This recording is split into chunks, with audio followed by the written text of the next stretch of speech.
I'm Carla Matmati. I'm 24 years old, and you would never believe how much life I've lived in those 24 years. When I was 14, I was molested at school. It made me feel like I was nothing. It made me feel dirty. I was just hurting so badly. I didn't care what kind of friends I had, just as long as I was accepted. I really love music. I started playing the viola. I think I started singing later. I started playing professionally when I was 14. If I was first chair in the symphony or did well in competitions, that I felt like I was something. That's really the only time that I felt special. I went away to college. I did pretty well at first, but I started partying. We had a party in our apartment, and I ended up getting date raped. I honestly thought my life was over. Completely over. I didn't know how to walk through it. I didn't know how to just be a normal person. I was living in a nightmare. I would have done anything at that point to escape what I was feeling. I had started drinking a lot, really heavily. If anything I could get my hands on, I would do. I had tried drugs, marijuana to cocaine. So at night, if I wasn't out at a party, I would just be up, or I would pace. One night I was in the hallway just by myself. I just heard a voice say, "I still want you." And every time I say that, I feel it all over again.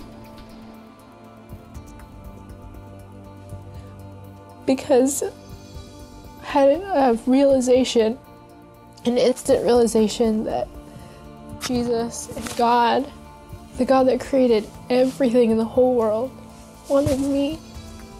He was telling me that he wanted me, and that he had still wanted me. And so I had knelt down and I said to him, "Jesus, I don't want to die anymore, I want to live."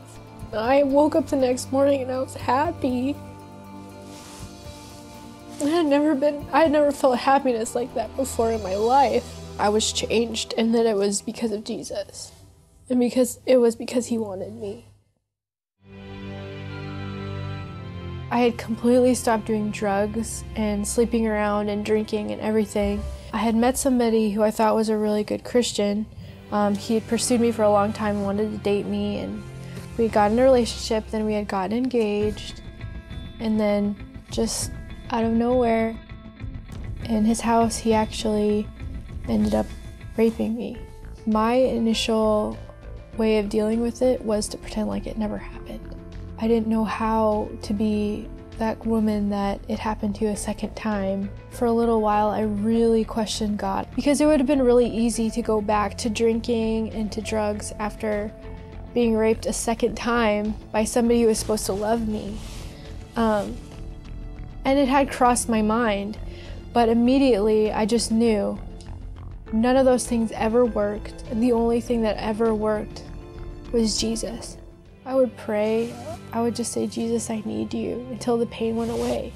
And eventually, probably a year or so later, someone pointed out that I wasn't the same. I had realized that he had started healing me, healing my heart. I had a friend at the time who was traveling with Eddie James, and they needed a singer, and Eddie had heard a little bit about what I had gone through and wanted to try to help me out. So I went to audition to sing with Eddie James, and I ended up traveling on the road with him for 4 years. And after he had heard my testimony, he had me share my testimony at different churches and conferences and places. I love the way that Jesus loves me in my weakness. We give him all of our junk, we give him all of our pain, and he gives us joy and peace. When it's all said and done, when everything has happened, it's all done, that was the road. As bad as it is, as rough as it is, that was the path that led me ultimately to Jesus, into knowing him, into feeling his love.